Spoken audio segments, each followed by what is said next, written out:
고린도서 13장 1절부터 7절 말씀까지가 되겠습니다.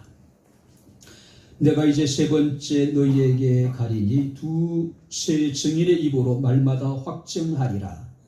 내가 이미 말하였거니와 지금 떠나 있으나 두 번째 대면했을 때와 같이 전에 죄 지은 자들과 그 남은 모든 사람에게 미리 말하노니 내가 다시 가면 용서하지 아니하리라. 이는 그리스도께서 내 안에 말씀하시는 증거를 너희가 구함이니 그는 너희에 대하여 약하지 않고 도리어 너희 안에서 강하시니라. 그리스도께서 약하심으로 십자가에 못 박히셨으나 하나님의 능력으로 살아 계시니 우리도 그 안에서 약하나 너희에 대하여 하나님의 능력으로 그와 함께 살리라. 너희는 믿음 안에 있는가? 너희 자신을 시험하고 너희 자신을 확증하라. 그리스도께서 너희 안에 계신 줄을 너희가 스스로 알지 못하느냐? 그렇지 않으면 너희는 버림받은 자니라. 우리가 버림받은 자 되지 아니한 것을 너희가 알기를 내가 바라고 우리가 하나님께서 너희로 악을 조금도 행하지 않게 하시기를 구하노니 이는 우리가 옳은 자임을 나타내고자 함이 아니라 오직 우리는 버림받은 자 같을지라도 너희는 선을 행하게 하고자 함이라. 아멘. 할렐루야. 우리가 창세기 22장에 보게 되면은 하나님께서 아브라함에게 내 사랑하는 독자 이삭을 내가 네게 지시하시는 곳으로 가서 번제로 드리라고 하는 명령을 내리십니다. 여기서 번제라고 하는 것은 제물을 잡아서 죽입니다. 그리고 각을 떠서 불을 태워서 하나님께 드리는 제사예요. 온전한 헌신을 의미합니다. 아브라함에게 있어서 이삭이라고 하는 아들은 100세 때 낳은 그런 아들이죠. 그래도 불구하고 하나님께서 아브라함에게 내 사랑 독자 이삭을 바치라 했을 때에 성경 말씀이니까 아브라함이 아침에 일찍이 일어나 나귀 안장을 지우고 두 사환과 함께 땔감을 가지고 하나님께서 그에게 명하신 곳으로 향하게 됩니다. 그리고 아브라함은 그곳에 가서 지체 없이 이삭을 잡아 결박하여 바로 하나님 앞에 희생의 제물로 드리려고 하죠. 이삭을 결박합니다.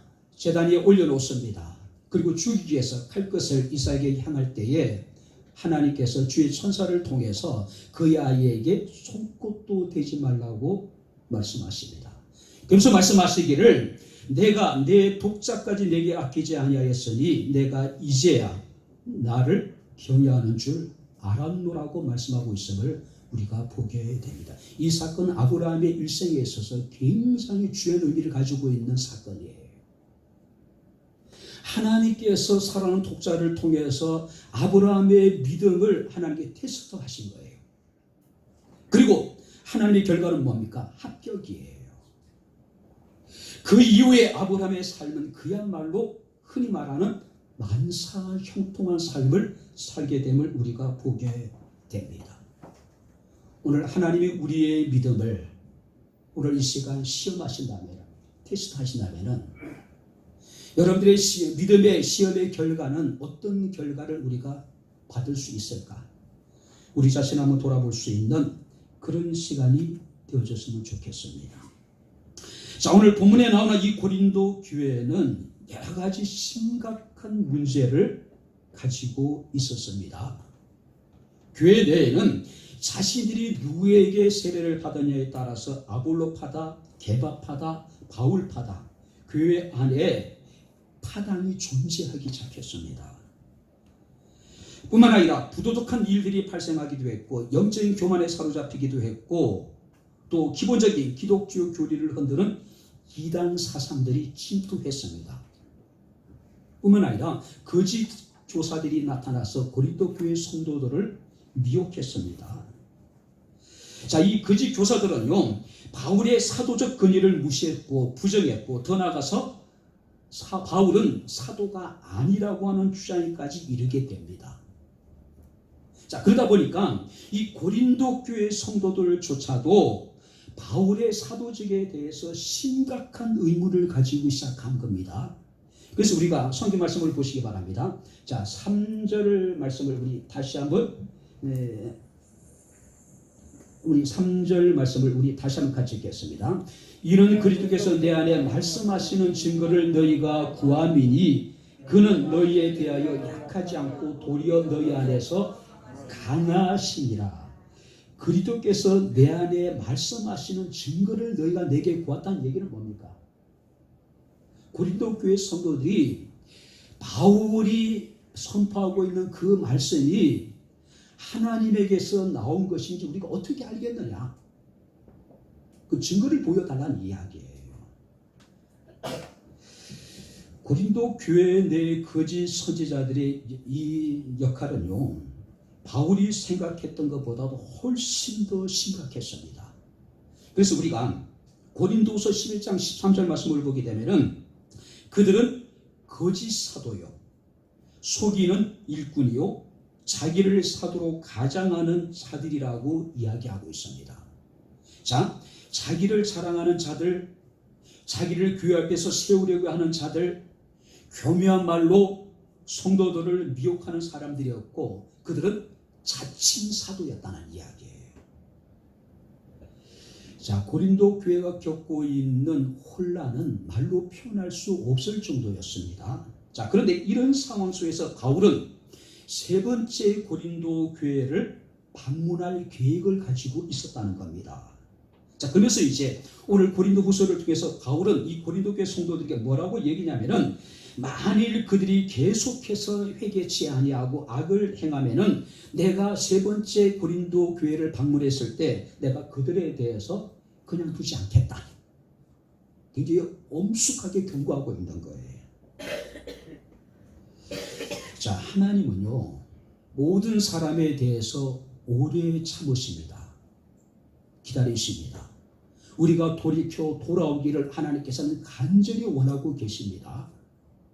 그런데 하나님의 주권이 침해를 당하고 하나님의 영광에 손상을 대고 하나님의 피로 세우신 하나님의 거룩한 교회가 위협을 받게 될 때에 하나님께서는 엄중한 조치를 취한다는 사실을 우리가 기억을 해야 될 겁니다. 특히 3절 말씀을 보니까 고린도 교회 성도들은 바울이 바로 그 선포하고 있는 그 말씀이 그리스도에게서 나왔다는 것을 너희가 무엇으로 증명하겠느냐라고 지금 계속해서 묻고 있는 거예요. 왜 그들이 바울에게 이런 질문을 했을까요? 그들은 바울을 외모로만 바라보고 판단했기 때문에 그래요. 바울에 대한 그들의 생각은 편협한 것이었습니다. 단순한 것이었어요. 그래서 그들은 바울이 그들에 대해서 부드럽게 대하는 것을 바울은 우유부단하고 결단력이 없다라고 치부하기도 한 거예요. 특별히 우리가 10장 10절에 보게 되면 이런 말씀이 있습니다. 그들의 말이 그의 편지들은 무게가 있고 힘이 있으나 그가 몸으로 대할 때는 약하고 그 말도 시원치 않다. 무슨 얘기냐면은 거짓 선지자들이 고린도 교회 안에 들어와서 바울을 폄하하는 겁니다. 그들이 뭐라고 얘기하냐면은 바울의 편지를 보면은 나름대로 무게가 있고 글에 힘은 있는 것 같은데 실제적으로 그를 만나보면은 그는 약하고 그는 말도 시원하지 않다.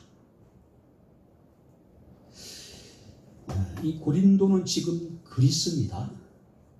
자, 그리스의 철학자들이 요구하는 세련된 운전수를 바울은 갖지 못했어요. 바울이 그리스의 아테네 가서도 마찬가지고 이 고린도에서도 마찬가지입니다. 자, 그리스의 철학자들은 세련된 그 말로 사람들을 소동하기도 합니다. 사람들을 가르치기도 했어요. 근데 바울은 오직 십자가에 달리신 예수 그리스도만을 증거하는 겁니다. 그러니까 너무 약해 보이는 거예요. 그래서 그들이 이야기하기를 바울은 편지를 보면은 나름대로 편지에 무게가 있는 것 같고 말에 힘이 있는 것 같은데 실제적으로 만나보면은 그는 약하고 말하는 것도 시원하지 못하다. 이렇게 얘기를 하는 거예요. 자, 그러자 우리가 고린도후서 11장 6절에 사도 바울은 이런 이야기합니다. 내가 비록 말에는 부족하나 지식에는 그렇지 아니하니 이것을 우리가 모든 사람 가운데 모든 일로 너희에게 나타냈다. 바울은 외모가 볼품이었고 말도 온유하고 이런 식으로 비방하니까 바울이 그들에 대해서 얘기합니다. 그래, 맞다. 나는 말에는 좀 부족하지만은 지식에는 결코 그렇지 않다. 고린도 교회 안에 큰 사도라고 스스로 자칭하는 사람들에 비해서 나는 조금도 부족한 것이 없다라고 변명합니다. 그리고 고린도후서 10장 11절 말씀을 보게 되면 이런 얘기합니다. 우리가 떠나 있을 때 편지들로 말하는 것과 함께 있을 때에 행하는 것이 같은 것임을 알아라. 무슨 얘기냐면은 너희가 내 편지에는 힘이 있다고 얘기하는데 나를 만나보면 별일이 없다고 얘기하는데 나는 편지로 너희에게 전하는 것이나 너희를 만나서 말하는 것이나 나도 똑같다고 이야기하고 있는 거예요. 자, 이렇게 자신이 전하는 말씀이 그리스도에게서 나온 것인지 우리가 어떻게 아느냐라고 반문하고 있는 그들에게 바울은 이렇게 이야기합니다. 5절 말씀 보니까 너희가 믿음 안에 있는가 자신을 시험하고 너희의 믿음을 확증해라. 지금 고린도 교회 성도들에게 중요한 것은 바울이 전파하고 있는 주의 말씀이 하나님에게서 나온 것인지 중요한 것이 아니라 너의 믿음을 성찰하는 것이 너에게 더 중요한 문제라고 하는 거예요.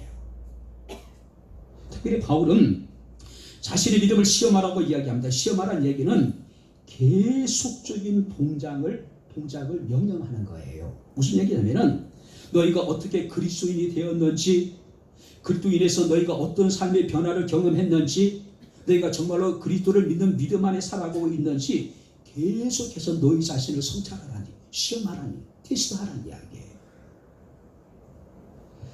오늘도 바울은 우리에게 말합니다. 너희가 믿음 안에 있느냐? 너희가 믿음 안에 있는지 너희 자신을 시험하고 그 시험을 통해서 너희의 믿음을 확증하라고 지금 이야기하고 있는 거예요. 자, 그렇다면은 우리가 믿음 안에 있는지, 우리가 믿음 밖에 있는지 그것을 알 수 있는 기준이 무엇일까요? 우리가 말씀을 통해 살피면서 우리가 함께 은혜를 나누도록 하겠습니다. 자, 먼저 4절을 우리 같이 읽겠습니다.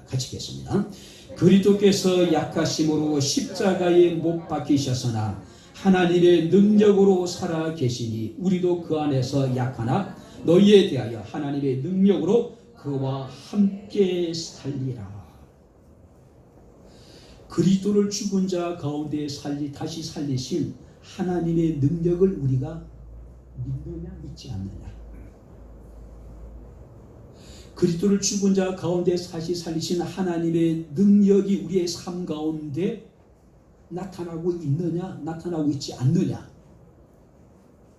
이것이 우리가 믿음 안에 있는지 그렇지 아니하는 것을 판단하는 기준이 되는 거예요.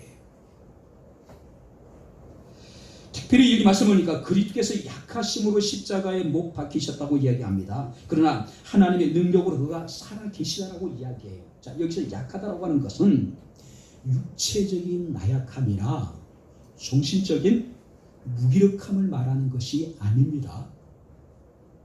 자, 여기서 약하다라고 하는 것은 사람들 앞에서 앙심을 품거나 보복을 하지 않는 약함.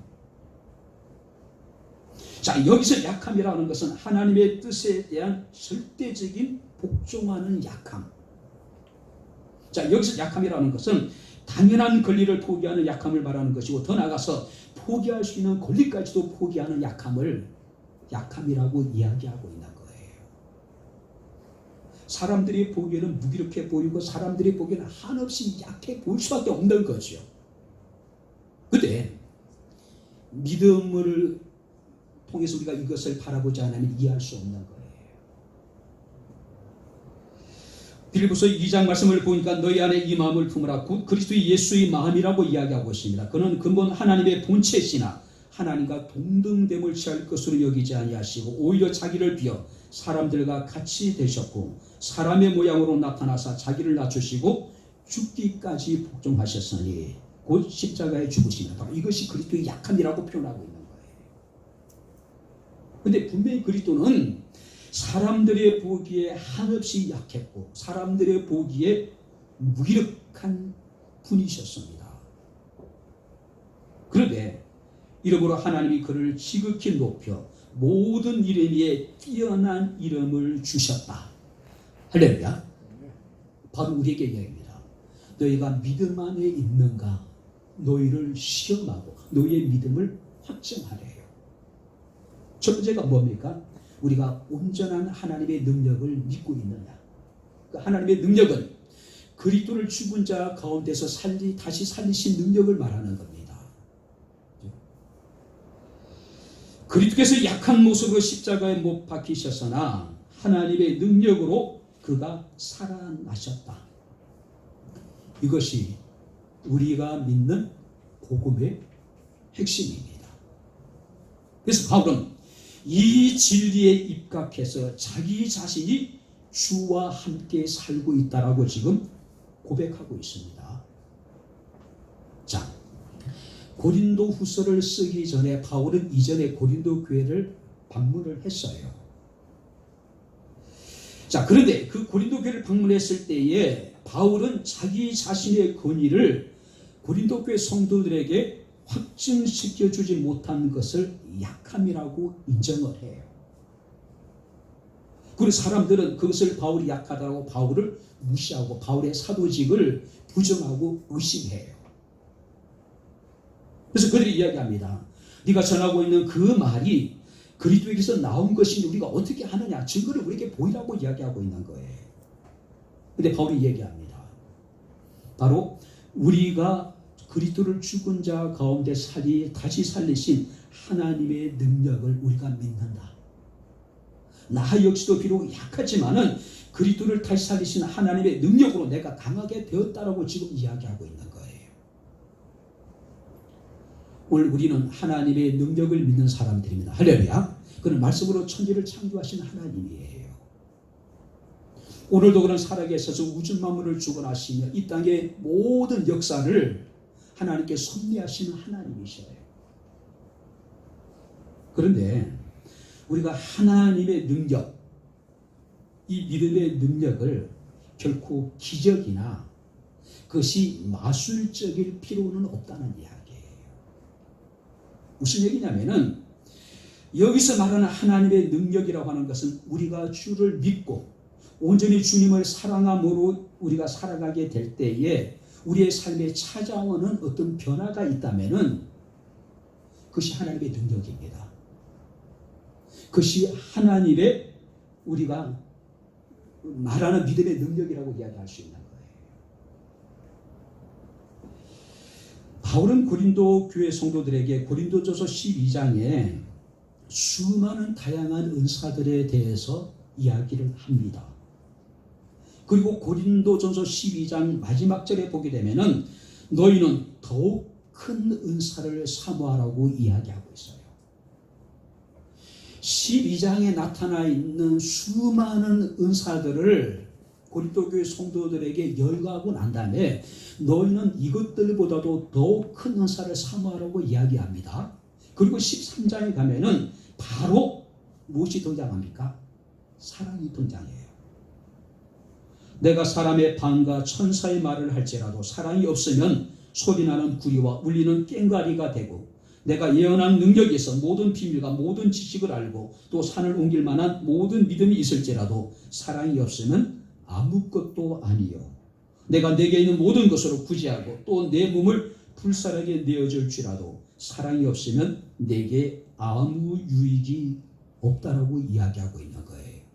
자, 그렇다면은 우리가 믿음 안에 있는가 우리 자신을 시험해 보래요. 우리 믿음을 확증하랍니다. 오늘 우리가 정말로 하나님의 능력이 우리의 삶 가운데 나타나고 있는가? 우리가 정말 하나님의 사랑을 우리의 삶의 현장에서 우리가 실천하고 있는가? 하나님의 사랑이 우리의 삶을 통해서 사람들에게 증거되고 있다면 우리는 믿음 안에 있는 사람들입니다. 할렐루야. 그것이 하나님의 능력이에요. 오늘 그리스도께서는 죽기까지 우리를 사랑하셨습니다. 그리고 하나님은 그를 죽은 자 가운데서 다시 살리셨습니다. 바울은 그 그리스도의 그 다시 살리심을 통해서 바로 우리가 그리스도 안에 있다는 것, 우리가 믿음 안에 있다라고 하는 것은 그 하나님의 능력을 믿는 삶이라고 이야기하고 있다는 거예요. 그런데 그 하나님의 능력은 뭐 특별히 우리가 기적을 행하고 능력을 행하고 병을 고치고 귀신을 쫓아내는 것, 물론 그것도 중요합니다. 좋은 거예요. 그러나 더욱 큰 은사가 있다는, 더욱 큰 능력이 있다는 거죠. 뭡니까? 사랑하는 겁니다. 비록 우리 교회가 작은 교회일지라도, 비록 우리의 믿음이 작은 믿음일지라도 죽은 자 가운데 그리스도를 달리 살리신 하나님의 능력, 인류령한 하나님의 그 사랑이 우리의 삶 가운데 늘 함께할 수 있기를 주님 이름으로 축원합니다. 두 번째 말씀을 보시기 바랍니다. 5절을 같이 읽겠습니다. 너희는 믿음 안에 있는가? 너희 자신을 시험하고 너희 자신을 확증하라. 예수 그리스도께서 너희 안에 계신 줄을 너희가 스스로 알지 못하느냐? 그렇지 않으면 너희는 버림받은 자니라. 예수 그리스도께서 너희 안에 계신 줄을 너희가 스스로 알지 못하느냐? 너희가 믿음 안에 있는가? 무엇으로 우리가 그것을 판단할 수 있습니까? 내 안에 그리스도께서 임재해 계시느냐? 내가 그리스도를 내 안에 모시고 있느냐? 이것이 기준이 되는 거예요. 특별히 사도 바울은 확증하라고 이야기를 하고 있습니다. 이 확증이라고 하는 것은 어떤 의미냐면은 정밀하게 조사하고 살피는 것. 자, 우리에게는 우리가 믿음 안에 있는가, 무엇으로 확증할 것인가? 바로 그게 뭡니까? 그리스도께서 우리 안에 계시느냐 계시지 않느냐, 이것을 우리가 확증하래요. 확증. 자, 여기서 확증하다는 이야기는 까다롭게 심사해라. 자기 자신의 믿음을 까다롭게. 그죠? 뿐만 아니라 객관적으로 자기 자신을 살피면서 자세하게 살펴봐라. 우리는 믿음의 문제에 대해서 깊이 생각하려고 하는 마음이 별로 없어요. 단지 내가 정해진 시간에 가서 예배를 드리는 것으로, 또 일정 부분 우리가 그리스도인으로서 어떤 의무를 다함으로 그것이 나의 믿음 생활의 전부라고 여기는 사람들이 얼마나 많은지 몰라요. 그런데 바울은 우리에게 너의 믿음을, 내 자신을 까다롭게 심사하고 객관적으로 내 자신의 믿음을 정밀하게 자세히 살펴서 판단해 보라는 이야기예요. 특별히 사도 바울은 이 고린도 교회 성도들에게 너희에게 중요한 것은 나의 사도됨의 증거를 찾는 것이 아니라 너희의 믿음을 성찰하는 것이다라고 지금 이야기하고 있는 겁니다. 너희 믿음을 확증해라. 너희 자신을 한번 성찰해봐라. 그죠? 오늘 우리가 보석 세공사가 순금을 정제할 때 불순물을 검사하는 것처럼 그리스도인들은 우리의 삶의 현장에서 끊임없이 자기 자신의 믿음을 객관적으로 살펴봐야 돼요. 자신의 믿음에 대해서 우리는 엄격한 잣대를 갖대대고 판단해 봐야 돼요. 그리고 우리의 믿음을 확증해야 되는 겁니다. 확증해야 되는 거예요. 코로나가 세계적으로 지금 대유행을 하고 있습니다. 이제 2천만 명에 가까운 확진자가 나타나고 수십만 명이 목숨을 잃었습니다. 이란의 대통령은 아마 국민의 3분의 1 정도가 확진될 것이라고 어떤 굉장히 비관적인 그런 예상을 했습니다. 이것은 이란뿐만 아니라 미국, 브라질, 세상의 모든 나라도 마찬가지입니다. 사람들이 느끼는 두려움, 사람들이 느끼는 공포, 또 불편함은 이루 말로 다 표현할 수 없을 정도로 크지 않나 생각이 되기도 합니다. 그런데 이런 코로나의 전국 속에서 우리 그리스도인들은 지금이야말로 어쩌면 우리의 믿음을 성찰할 수 있는 중요한 기회가 아닌가 생각이 돼요. 지금이야말로 정말로 내가 믿음 안에 있는지, 지금 내가 온전한 주를 믿는 믿음 가운데 우리가 살아가고 있는지 우리 자신을 한번 돌아볼 수 있는 그런 기회가 되어야 되지 않을까요? 그리스도를 죽은 자 가운데 달리 사신 하나님의 능력이 우리에게, 그걸 믿는 믿음이 우리에게 있다면은 일반적으로 사람들끼리는 두려움과 공포보다는 이 코로나를 통해서 하나님께서 우리에게 무엇을 원하시는지 그 뜻이 이루어지기를 위해서 기도해야 될 것이고, 코로나를 통해서 하나님께서 이 시대 속에서 우리에게 무엇을 말씀하시는지 주의 음성에 우리가 귀를 기울여야 되지 않을까요? 저는 몇 번 여러분들에게 말씀을 드렸습니다. 지금 우리에게 진짜 문제가 뭐라고 생각하십니까? 코로나로 인한 두려움, 공포, 또 경제적인 피해, 일상생활 속에 느끼는 불편함, 물론 다 중요한 문제입니다.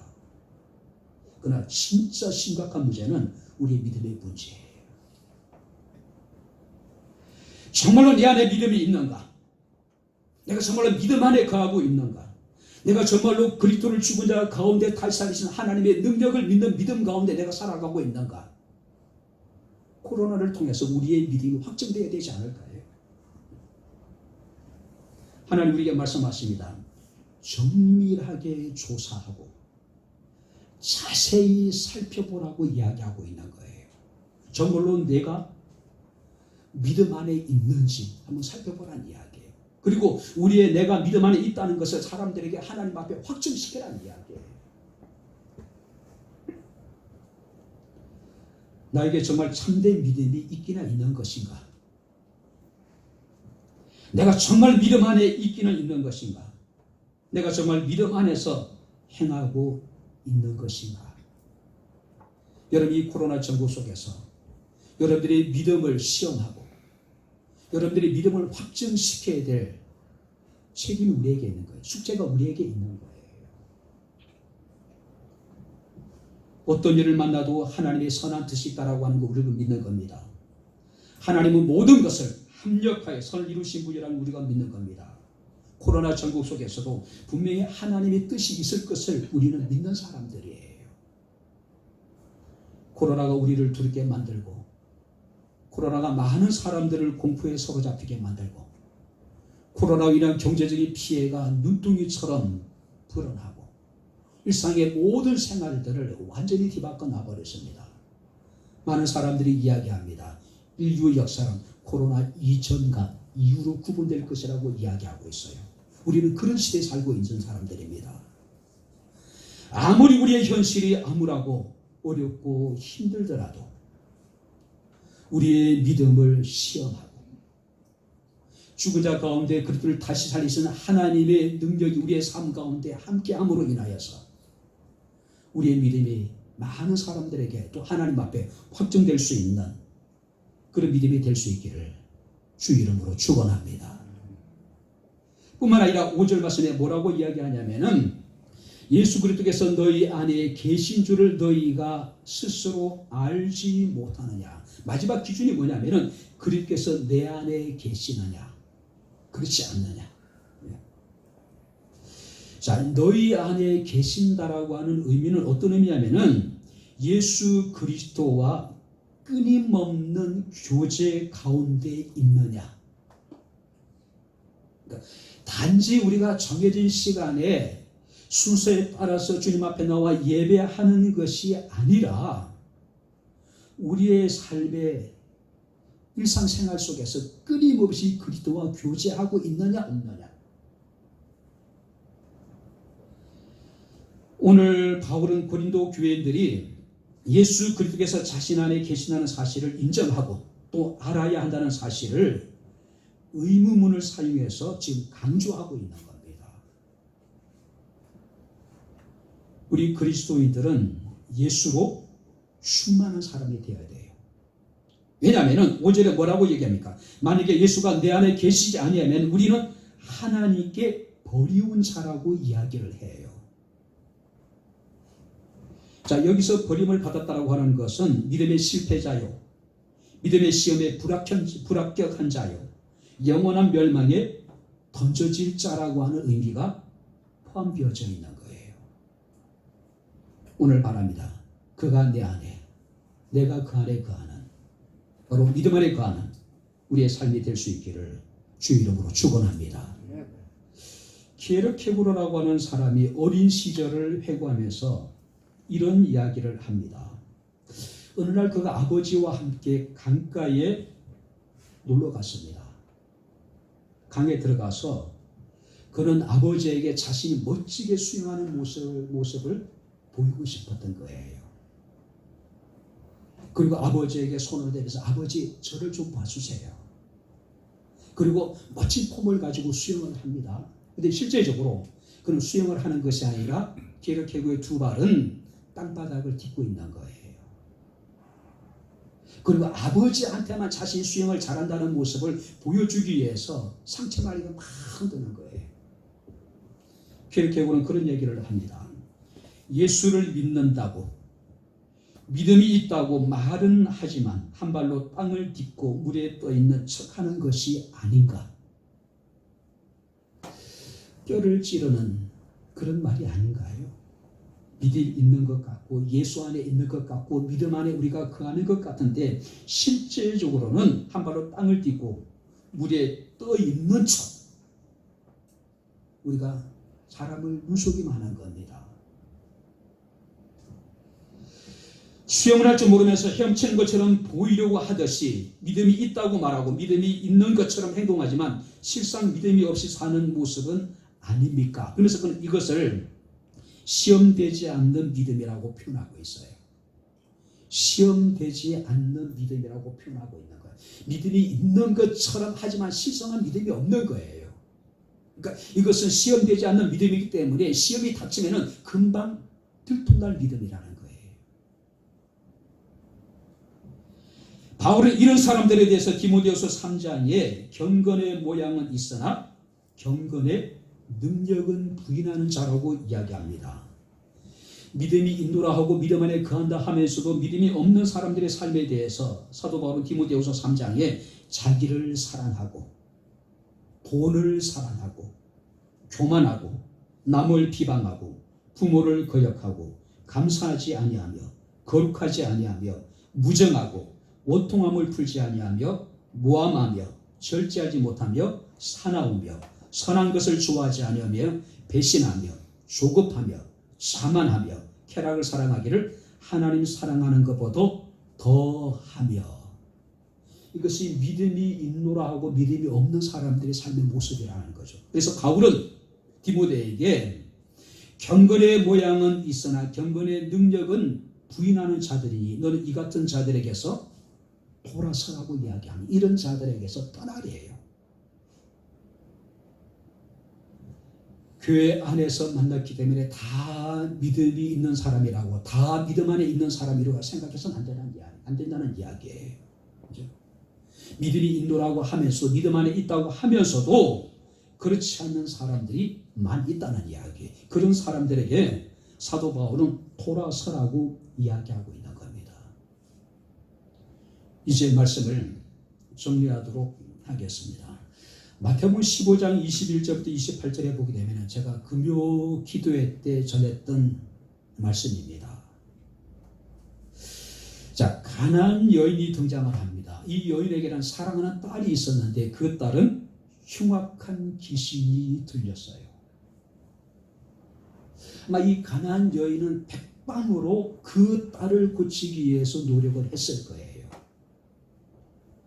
많은 희생을 했을 겁니다. 귀신 들린 딸을 둔 그 어머니의 심정이 어떠했겠어요? 그러던 차에 예수의 소문을 듣게 됩니다.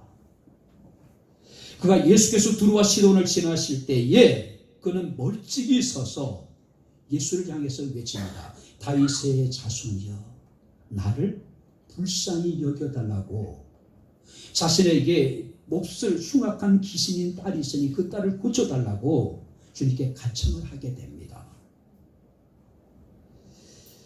그런데 주님은 그 여인의 부르짐에 대해서 철저하게 외면합니다.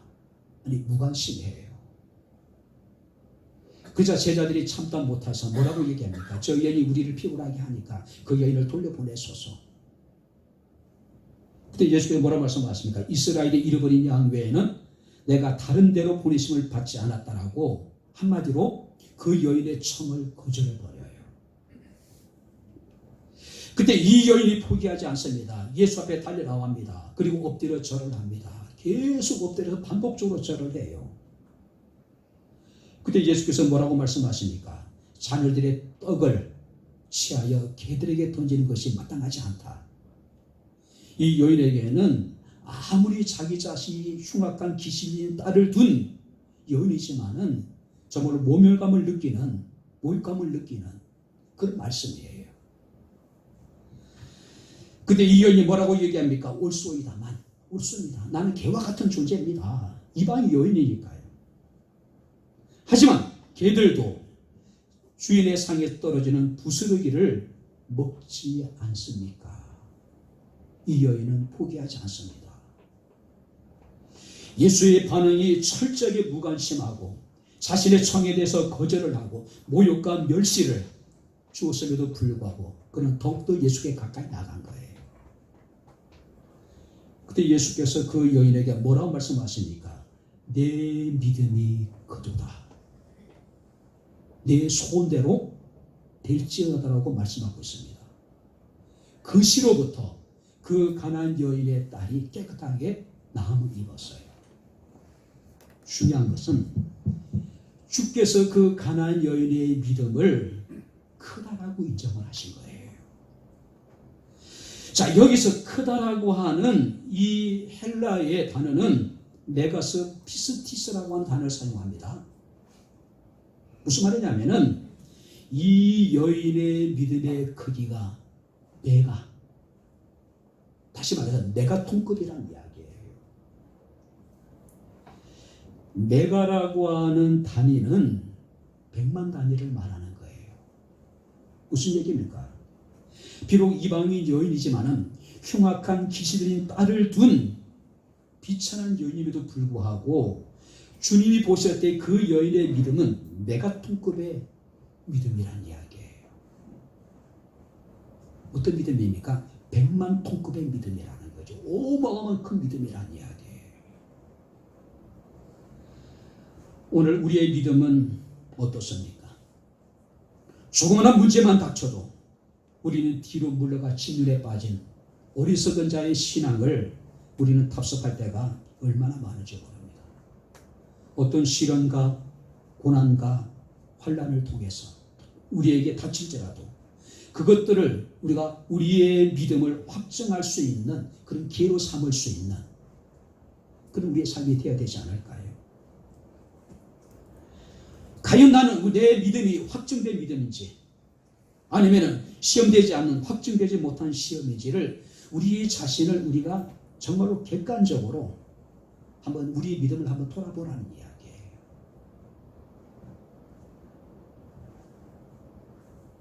아직까지도 우리나라 이제 코로나로 자유롭지 못합니다. 그래도 상대적으로 다른 나라에 비해서는 잘 관리가 되고 있죠. 대부분의 사람들이 거의 일상생활로 다시 돌아갔습니다. 비록 불편하긴 하지만은요, 모든 일상들이 거의 다 회복된 상태예요. 오직 예배만 온전히 회복되지 못한 상태. 오늘 우리는 이 코로나를 통해서 과연 내가 믿음 안에 있는가?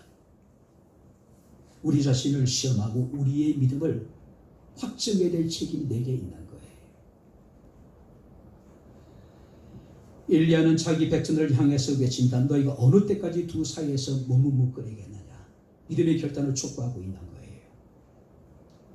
이제는 우리 자신을 한번 냉철하게 저보로 내가 믿음인지 아니면 내가 지금 이런 힘든 시간을 보내고 있는 것이 나의 믿음이 없기 때문인지를 한번 돌아봐야 될 필요성이 있지 않나 생각이 됩니다.